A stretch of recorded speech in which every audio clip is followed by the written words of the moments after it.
പാലക്കാട് 11-കാരൻ്റെ കാലിൽ പരിക്ക് പറ്റിയത് പന്നിപ്പടക്കത്തിൽ നിന്നുള്ള സ്ഫോടനത്തിൽ എന്ന കണ്ടെത്തൽ.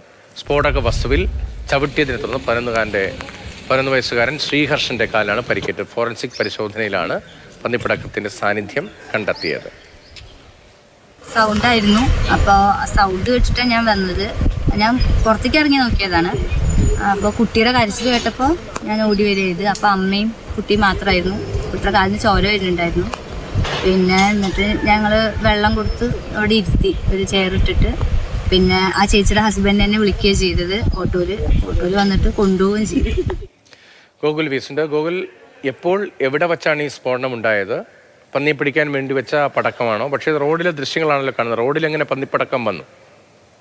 ഇത് കഴിഞ്ഞ ദിവസം ഉണ്ടായൊരു സംഭവമാണ്. കഴിഞ്ഞ ദിവസം ഈ കുട്ടി ഹർഷൻ എന്ന് പറയുന്ന കുട്ടി റോഡിലൂടെ നടന്നു പോകുമ്പോൾ പന്നിപ്പടക്കത്തിൽ ചവിട്ടുകയും പരിക്ക് പറ്റുകയുമാണ് ഉണ്ടായിരുന്നത്. ഈ വിഷയത്തിൽ ഇത് എന്തിനാണ് ചവിട്ടിയതെന്ന് ആദ്യഘട്ടത്തിൽ ഒരു സംശയം ഉണ്ടായിരുന്നു. അതിലൊരു സ്ഥിരീകരണം വരികയാണ്. പന്നിപ്പടക്കത്തിലാണ് കുട്ടി ചവിട്ടിയതെന്നുള്ള കാര്യം വ്യക്തമാകുന്നു.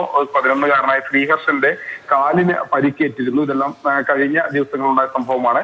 ആ പരിക്കേൽക്കാൻ കാരണമായത് പന്നിപ്പടക്കമാണെന്ന് ഇന്ന് ശാസ്ത്രീയ പരിശോധനയിലാണ് കണ്ടെത്തിയത്. ഈ പ്രദേശത്തൊക്കെ തന്നെ പന്നി ശല്യമുണ്ട്. അവിടെ ചില സ്ഥലങ്ങളിൽ ആ റോഡ് സൈഡിലൊക്കെ തന്നെ പന്നി വരാറുമുണ്ട്. ഒരുപക്ഷെ അങ്ങനെ ആരെങ്കിലും കൊണ്ടിട്ടതായിരിക്കാം. അതല്ലെങ്കിൽ സമീപത്തെ വയലുകളിൽ ഉണ്ടായ പന്നിപ്പടക്കം ഏതെങ്കിലും രീതിയിൽ വല്ല നായോ മറ്റോ കടിച്ചുകൊണ്ട് റോട്ടിലിട്ടതുമാകാം എന്നുള്ള ഒരു നിഗമനത്തിലാണ് ഇപ്പോൾ ഉള്ളത്. ഏതായാലും ഈ വിഷയത്തിൽ കേസെടുത്ത് പോലീസ് അന്വേഷണം ആരംഭിച്ചിട്ടുണ്ട്. ശരി. പാലക്കാട്ട് 11 വയസ്സുകാരൻ്റെ കാലിൽ പരിക്ക് പറ്റിയത് പന്നിപ്പടക്കത്തിൽ ചവിട്ടി അങ്ങനെ സ്ഫോടനമുണ്ടായാണ് എന്നതിന്റെ സ്ഥിരീകരണം വരികയാണ്.